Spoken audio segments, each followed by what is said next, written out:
Hello, hello, hello. Oh my God, you guys. I am so excited about this.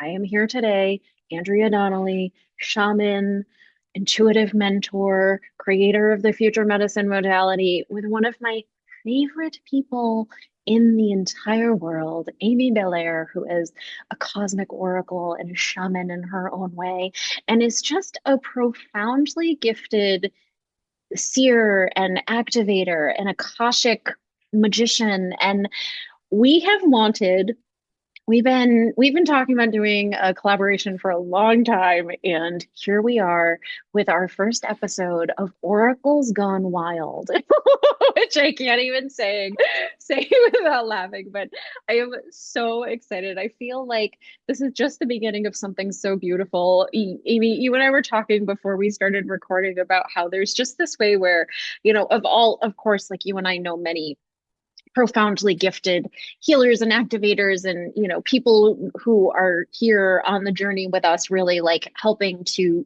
guide people through the great awakening in their own way. But there's something about the medicine that you and I share that is just, there's so much overlap. And I feel like of all the people that I've ever met, there's just this way where you and I have this like sort of shared mission that is we articulate it and we share it in our own unique way. But there's such a powerful, I don't know, synchronicity or something, or like compatibility in terms of the way that like you and I view the world and the way that we work with people, and the way that I know both of us really like help to essentially reconnect people to their power as creator beings, which is really, I don't know, it's my greatest hobby. It's it's all the things. So we're gonna do a little like tune into what we see on the horizon as we move into 2026 and 2027, and really like give you guys some cool wisdom and hopefully like some tangible ways to be able to like reconnect and like move forward. And Amy, thank you so much for doing this and being here and just like sharing all your magic with the good people of Earth. Oh, I am so excited for this. I also feel like on top of sharing the same mission, we also share the same flavor of like the stage performer clown energy where we just we're just meant to bring lightness and levity and drama, total melodrama to the actual insane like chaos dumpster fire drama that is Earth right now. And every time you say Oracle's gone wild, I immediately think of Arrested Development with like his girlfriend who was his secretary, and she gets a boob job and then she's like spring break, woo, and flashes everybody. That's what I felt like. That's the vibe of Oracle's Gone Wild. Get ready, everybody, because we're gonna let all our crazy spill out here. This is yeah, yes. That show. Oh my God, that show is one of, I would argue, to be just still like one of the funniest works of art and realness. And it really speaks to me about my own family of origin, which has a lot of connectivity to all the themes that are like rolled out in that book. Where I come from people who gray gardened, and here we are. So I remember the first time I watched that show, I was like, these are my people, and they're just on screen, and here we are. And I feel like I'm like going through some like profoundly comedic, like very deeply cathartic experience in watching these people. So yeah, we're Oracle's gone wild over here. So and to add to the drama, we've got my cat who's just like, he's like, I'm also an oracle and I'm always wild, and I'm just, so if he pops onto the screen to be part of this conversation, that's it's part of the journey too. It's a gender neutral oracle's gone wild, for cats and humans alike, and everything that lies in between and outside of those boundaries of human perception.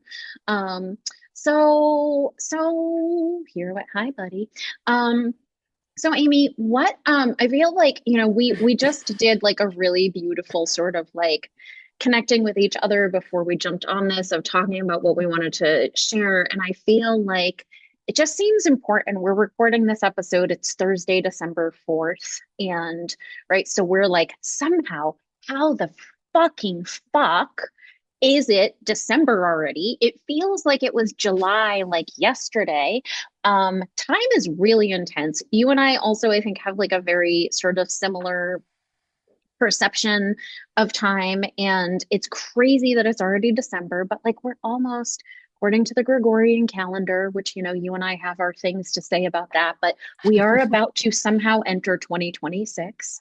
And Hmm. I think this year has really left many people fairly shell shocked because it's been both a collectively complex year to say the least. And I know for a lot of us, like we've had most people, my clients, my friends, myself, like, you know, we have really had a year that Yeah. has called all of us to move in ways that have been, I think, frankly, like very uncomfortable and challenging, but also simultaneously miraculous and fucking beautiful and cool. And I feel like we're just in this like time of all things happening at once and to be able to stay like as calm, cool, and collected as possible as we move through this like experience is it's a lot. It requires an enormous amount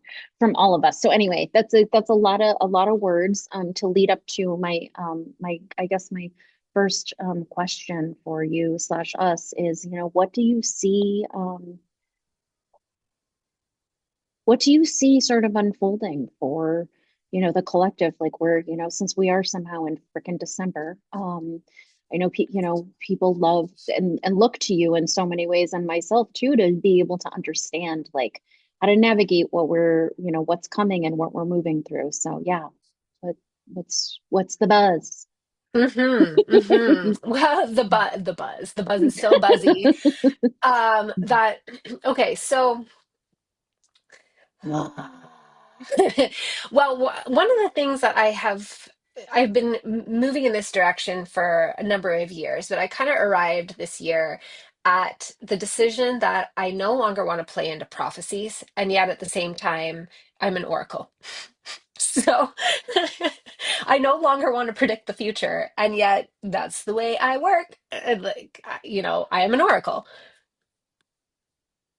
Yeah, Oh, yeah. there you are. Okay. Sorry. Yours. No, I'm here. I Okay. just, you know, I'm just trying to, I thought I would, I was trying to be gracious and not just be spazzing out on camera, but one of my ears do not, my ears reject technology.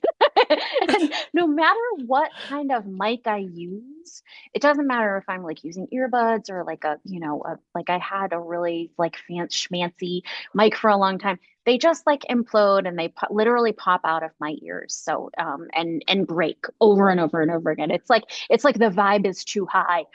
It's the power of your clairaudience. It's like, no, it's like I will it's not like be invaded by these I weird EMF frequencies. frequencies. No, yes, Hmm. reject. Um, anyway, sorry about that. Yes, so you were both.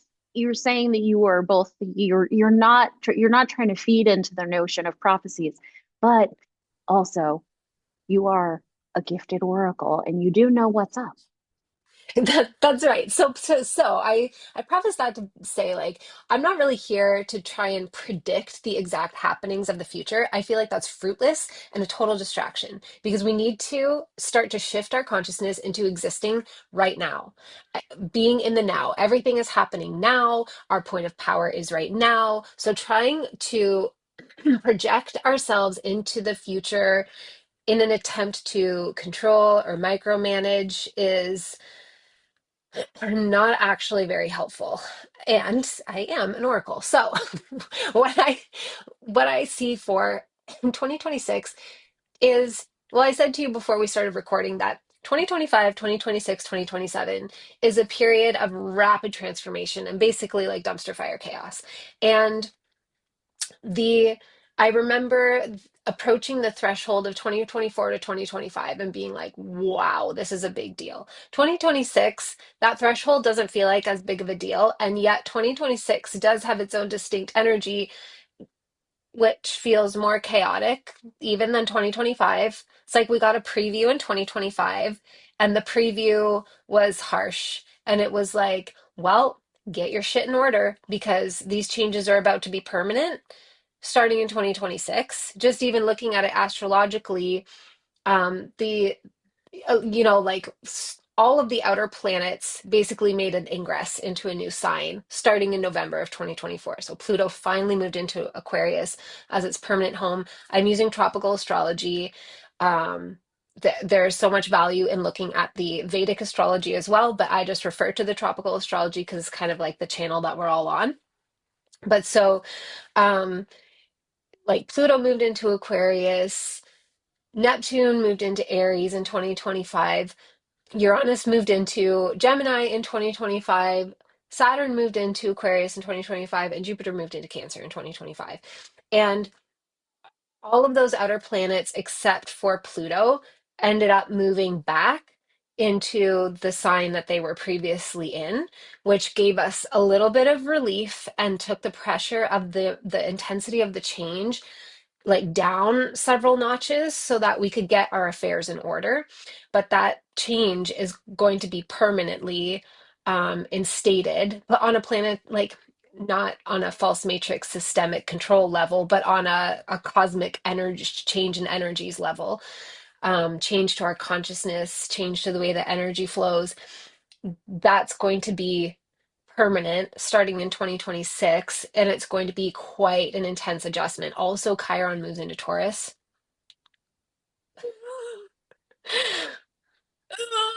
There's just some like, it's gonna be a tough year.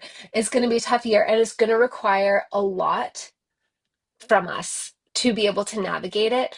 But the way that I see this, I see it like I'm the eternal optimist, and it serves me very, very, very well to be the eternal optimist. I will never be black-pilled, but I can look straight into the like horrifying core of the blackness. And I'll still be the eternal optimist because I'm connected to the light. I choose to nurture my connection to the light, and is the light is eternal. Like it will always win, and everything that is happening for us. So even though on the external level and the internal level, the journey through the changes of 2026 they will probably feel less abruptly harsh than they did in 2025 because that was some brand new energy that we had not felt before, and it was a lot of it all at once. As we move into 2026, it will feel like we'll have a context for it. So we'll be like, oh yeah, this. But we will have had, it's almost like we will have received like a microdose in 2025 that prepares us to be able to navigate it more effectively in 2026, 2027. By 2028, things shift again, but I don't want to go too far down the road. And in in in 2026 I don't think it'll feel as abruptly harsh as 2025, but it'll still require a lot from us. Like I keep getting this strong message that we need to be mutable. Like a mutation is occurring. I really believe that this is a mutation occurring right down to the cellular and DNA level. Like obviously we've been like receiving a lot of upgrades in preparation for this for Yeah. years, but in a focused, concentrated way since about 2020. But the really profound mutations are occurring in 2026, 2027. And even though I'm saying on a DNA cellular level, like I don't really know what that means, nor do I honestly want to know what it means for like our health or what we look like. Like it just feels like a distraction to try and get too detailed in what it might look like, but simply to understand the themes and let the themes be whatever they are, like reveal themselves as whatever they are in the moment.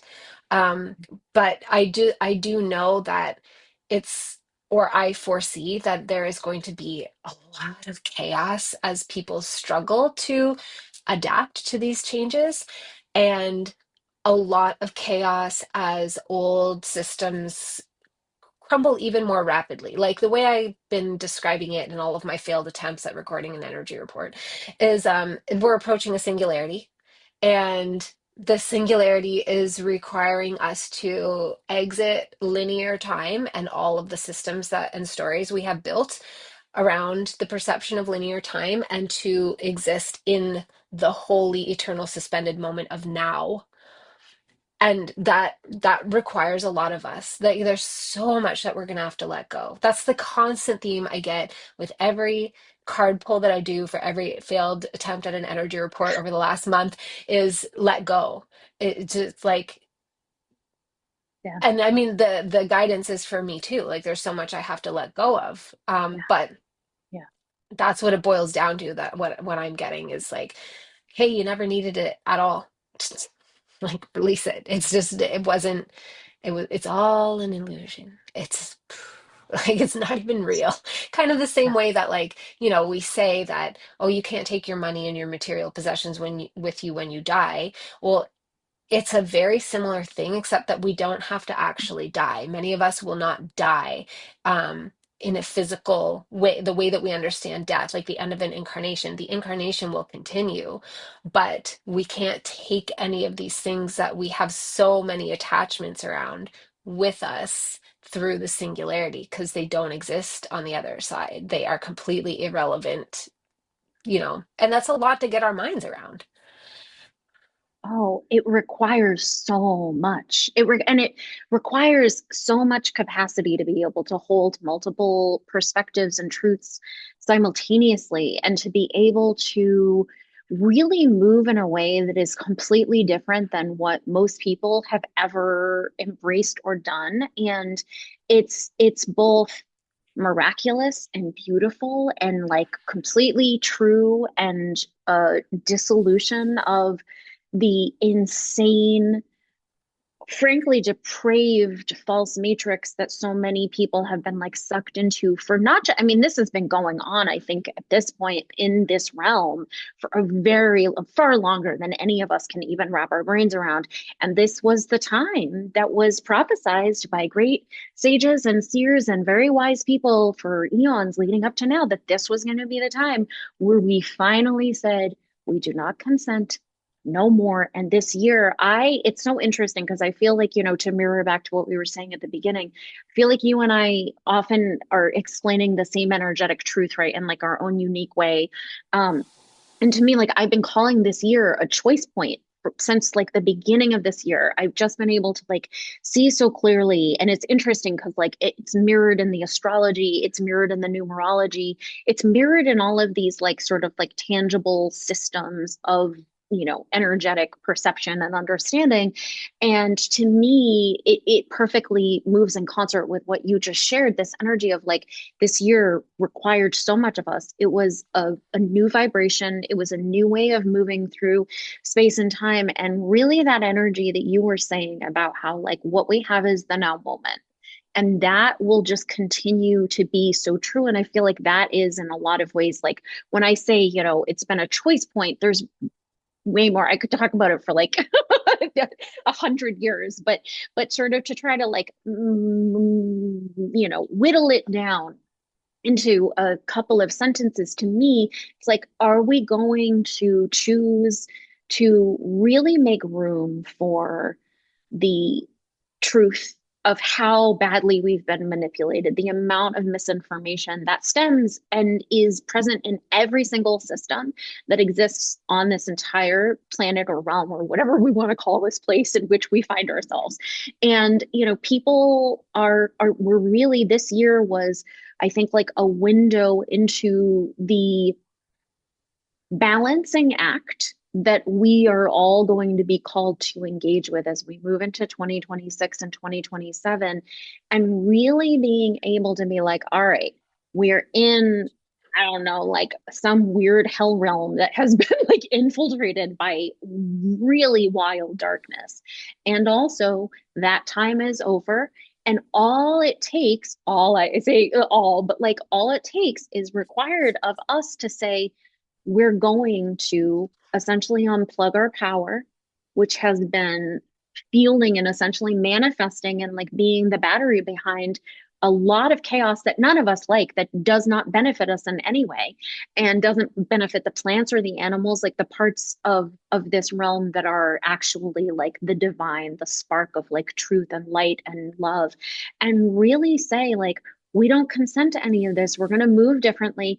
And to me, one of the things I really see, and I know like this is something that you're really passionate about as well, that you help people restore in themselves, is, you know, I have since I was born, since I have memories as a, going back to like very early childhood, I've always been someone who I have had both a profoundly complicated, very traumatic life in too many ways to even get into. We've talked about this on your beautiful podcast, Third Eye Awakening, but like in summation, essentially, that has been my truth in some ways. And then there's also this other way where I have always remembered that I am a creator being and I have had miracles flow through me since I have memories. I have always been profoundly connected to whatever we want, whatever words, to divinity, to God, to my own supernatural gifts and power. And I think one of the things we're going to see, I like you, I don't necessarily want to like put too much like weight into what things will look like necessarily, and I'm more interested in the energy. But one of the things I think is happening for so many people, and this is something you and I have this like have in so many ways, like these like I would say like tangible magical gifts that we have embodied, and I feel like what we do is help people be able to utilize those. And I think as we start to disconnect from these false systems more and more and more people are going to have these things just like come on in this way. Like I can build fires on ice. Like people have seen me do these crazy things of like building roaring fires in rainstorms. And like literally once I was like on a trip with some friends and it was the winter and we were out in the mountains in Pennsylvania and the fire pit was frozen. There was a solid block of ice. All the wood was frozen. And one of our friends was like, "Oh, you've got this. You can do this." And I was like, "Oh, I sure can. I'm going to go out there. I'm going to talk to those logs. I'm going to talk to the fire and I'm going to get a roaring fire going so we can like chill out under the stars." And I did it. And I've been able to like talk to animals and communicate with the trees and like really be a bridge between realms. I come from a hyper psychic family.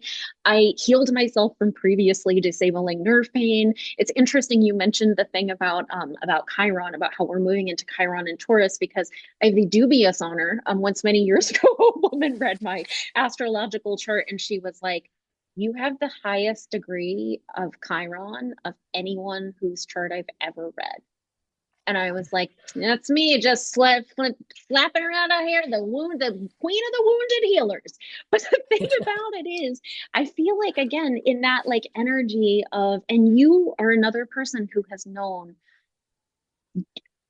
and risen and alchemized yourself and guided yourself and called yourself forward through remarkably hard, challenging emotional and physical experiences.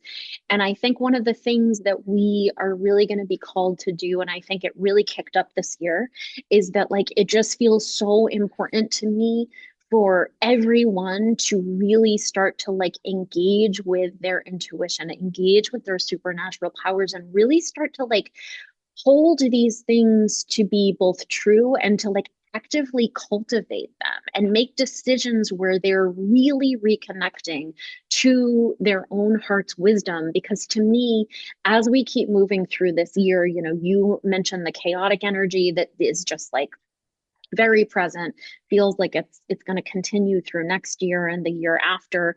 And like that doesn't even take an oracle to know that feels very true, right? Like all we need to do is just look at like the world stage around us and be like, yeah, that seems legit. So Correct. it just seems we're pretty spot on, whether you are or not an oracle professionally. But I think like the more we can start to embrace our divinity and those supernatural powers that I believe we all hold, spiritual intelligence, whatever words we want to put to it, the psychic acumen, the intuition, the connection to the heart, right? Which is like, I always say, like, our hearts are the point from which all magic and miracles are born. And to be able to really like rekindle that fire of possibility and creativity and solutions. And I know this is one of the things you are also really passionate about. It makes everything easier because when you're fortified in that way, again, as someone who has lived through some shit,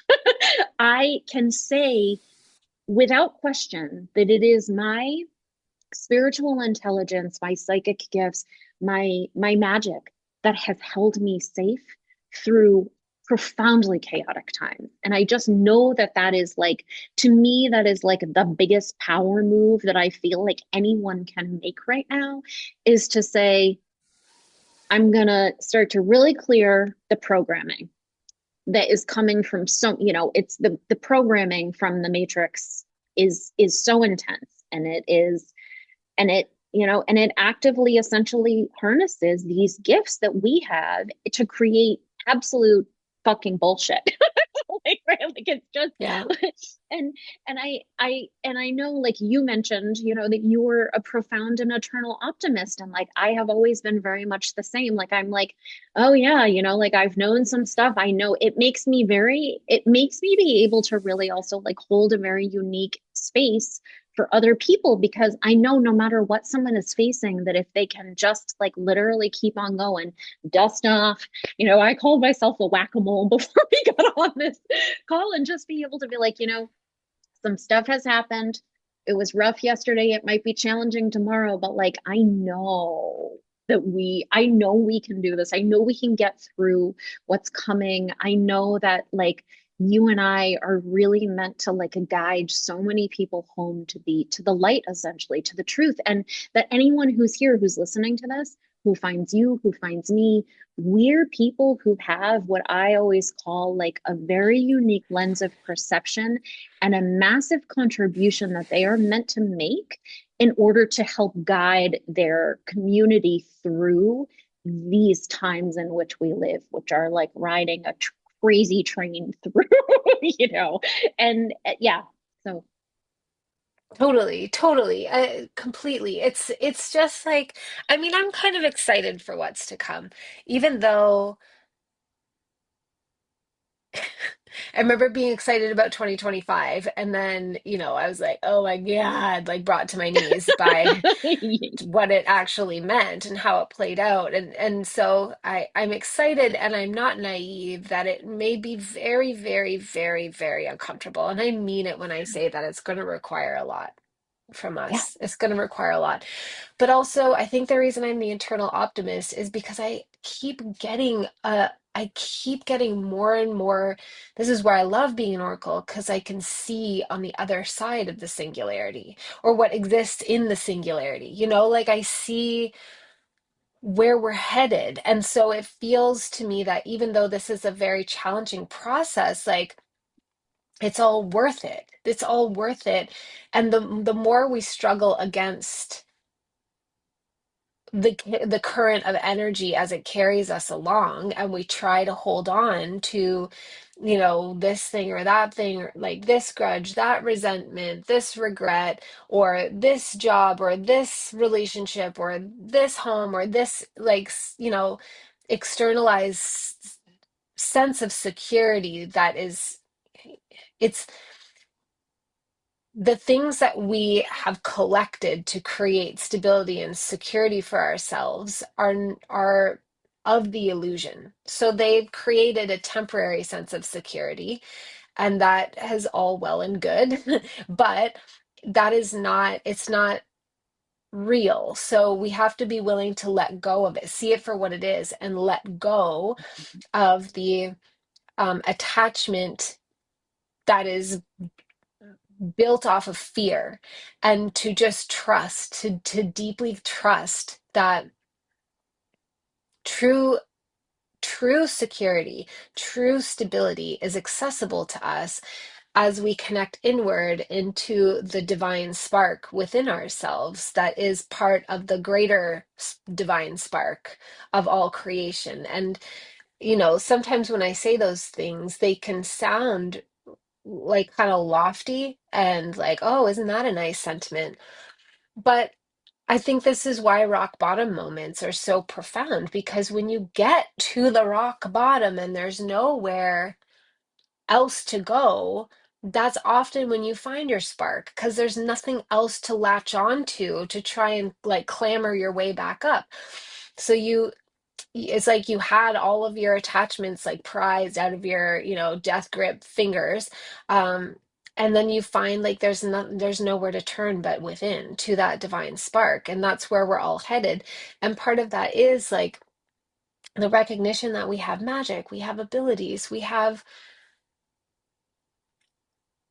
have everything we need. Like that's the big takeaway for me in 2025.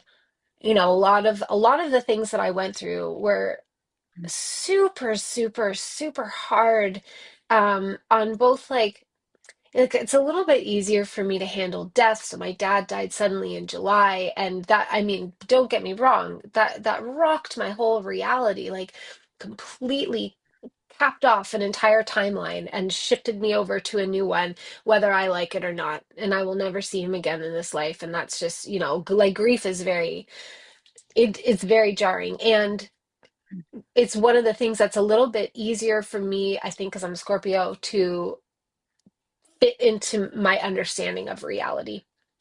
Um, but also, I went through so many really difficult financial lessons this year, and a lot of my scarcity was activated, but I was able to purge it from my system and come back to the knowing that in all ways, we have everything that we need.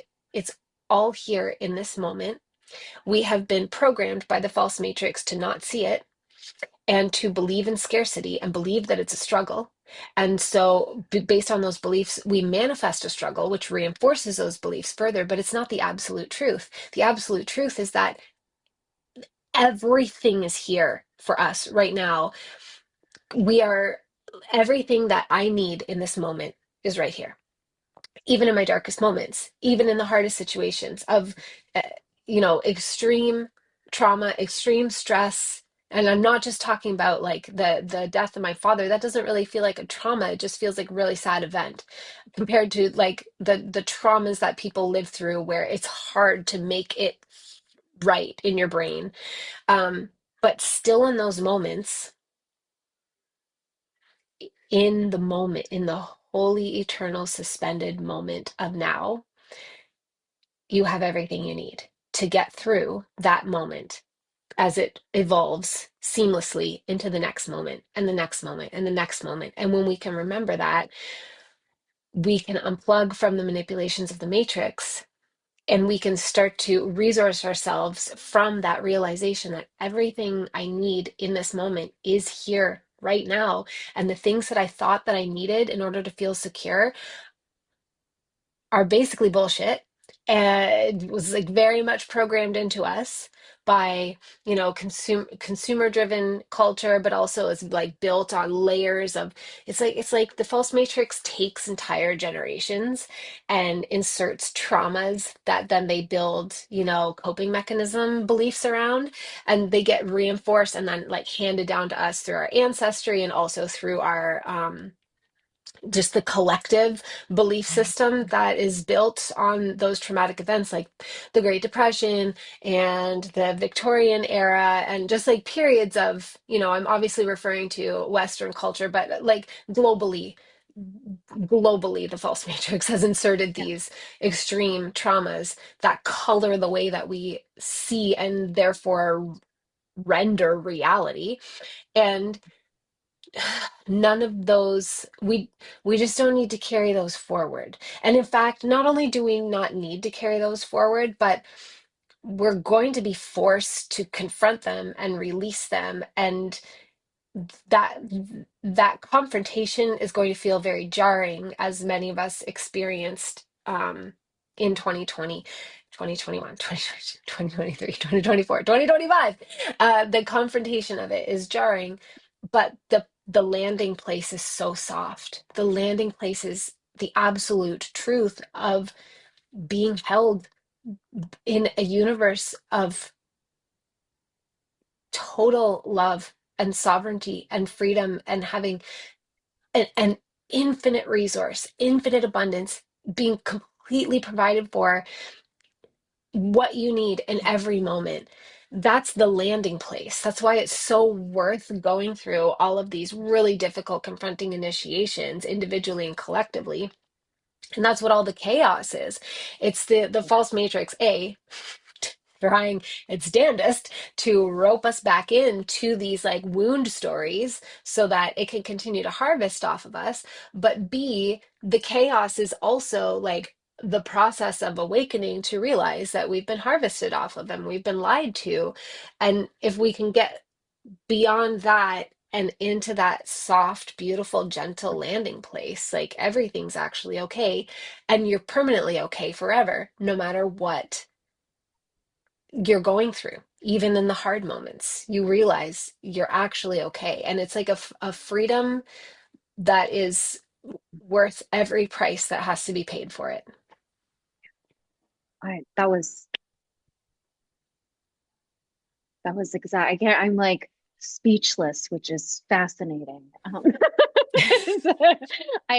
That's exactly it. And that is like exactly how I see it and how I've experienced it, what I know to be true in my own life, what I've witnessed, and my friends and family and community and clients who have embraced this experience and this, I say experience, but right, it's like a series of experiences and like things that we're really being called to engage with. And it's just you so beautifully like explained it, and that is exactly, it's like spot on. As they say here. I I love it because it is, there's and it's so interesting too, because I have been, oh, there's my, I set an alarm so that we would know about human time. Bear with me for one moment. I'm going to go turn it. Yes. It's, you're getting two long-winded oracles here who will talk for way longer than anybody actually wants us to. we're, we're doing such a good job though, because We I are. feel, we're aiming, really, you guys, we're aiming to like make these like very like digestible oracles gone wild, just like 30 to 40 minutes. You just come in because like you and I are like really always like bringing a very big like energetic vibe beyond whatever we're sharing in human words. Like it's a lot, it's a lot of wisdom and information to synthesize and to move into your body and your heart. So we're, trying to keep it simple, as they keep it simple, silly. The kiss methodology. So anyway, that was my alarm to keep us honest. And yeah, I agree with everything you said. I feel like it was just, as I already said, was so beautifully put. So we're gonna, I feel like it's also like the perfect like kind of end point for our conversation today. We have so much more coming for you guys. We're gonna talk about AI and that whole bag of tricks on our next conversation, and just so much more like wisdom and insight to share with you. Because if there are two people who know that we can do this, it is you and I. Like, I feel like we are just like absolutely inimitable like cheerleaders for humanity and for the light, and for being able to return to our divinity and like use it to remember who we are and like really shift things very quickly. Because I think that's the other thing that you and I, as eternal optimists who can see very clearly where we're ultimately headed, right, in this return to sovereignty and restoration of justice, and like a deep and powerful remembrance of the fact that like we get to create something much better than this. There is something so much more beautiful that exists outside of this realm, that is our like actual truth. And so I just, anyway, this was beautiful and delightful. And I would love to know how the good people of Earth can find you, Amy, what you have going on right now, how people can work for you, work with you, what work for you. That is not what I meant. Work with you, experience your wisdom. Thanks, Andrea. I have two podcasts. So the main one is called Third Eye Awakening, and it's kind of where it's a mix of solo episodes, readings that I do for people that they kindly and generously agree to share so that people can also others listeners can benefit, as well as conversations such as this. And Andrea's been on a few times and they were fantastic episodes. So go check it out, Third Eye Awakening. And then my other podcast is purely a solo podcast. It's an energy report style podcast called The Living Oracle, Akashic Guidance for Ascending Souls. And you can find those both in all the podcasting places. And then right now I recently created a free masterclass called Fuck the False Matrix. It's pretty good. I'm really proud of it. I put so much work into like distilling. It's challenging to go into the machinations of this whole entire insane system and to distill it into one masterclass so that it's succinct and you can actually like use that information to help liberate yourself. But it's totally free. Go check it out. Yeah, and that's what I'll leave you with for now. I love that. Okay, and we'll make sure that like the link to that is in the notes, and people can easily find it. And I have lots of really fun things that I have going on. I do a monthly group healing where I like share all kinds of different things. It's like a little bit hard to sort of like narrow down what it is that I'm doing because I'm like clearing people's field and clearing programming and like the ancestral things and all kinds of stuff, and I'm like restoring and activating and doing a lot of different things. But I feel like one of the best ways that you can like figure out, if you love what I've got cooking and what I'm doling out, as a peddler of miracles, as it were, you can go to my website. We are here to remember.com. And if you sign up for my newsletter, you can register for one of my monthly group healings for free. And the next one is on December 18th. And it's going to be a collective highest timeline activation. And that is one thing that I really love about my work and is something I am like profoundly passionate about. And I instill in everything that I do. It is absolutely for the individual person that is coming to me, finding to me, engaging in my wisdom and my healing. And it's also we also spend time every month during these sessions where we hold the vision also for the collective. So it's like I'm holding the vision for you. You come to me and I'm going to help you. I'm going to wave my intergalactic fairy dust and sprinkle some magic into what it is that you're holding for the vision for yourself and for your family. And we then also in turn hold the vision for the collective because it's really urgent right now, and it's also entirely possible, and we're doing it. So anyway, find us in all the places. I can't wait until next time, Amy. I love you. I'm so corny. I always one of my friends many years ago said, my heart is corny and so is yours. And it's one of my greatest mantras. Mottos. I didn't mean mantra. I meant motto. I always get the energy right, but the words are not always exact with me. I forget what. Anyway, I'm super grateful. Thank you for like sharing your beautiful heart with everyone, and I can't wait to see what comes of this. Get out there, you guys. Fuck the Matrix. That Fuck is the one of the Matrix. Oracle's Gone Wild's greatest collective mottos is F the false matrix. Ah, all right. Mwah. Thank you guys. Bye. Till next time.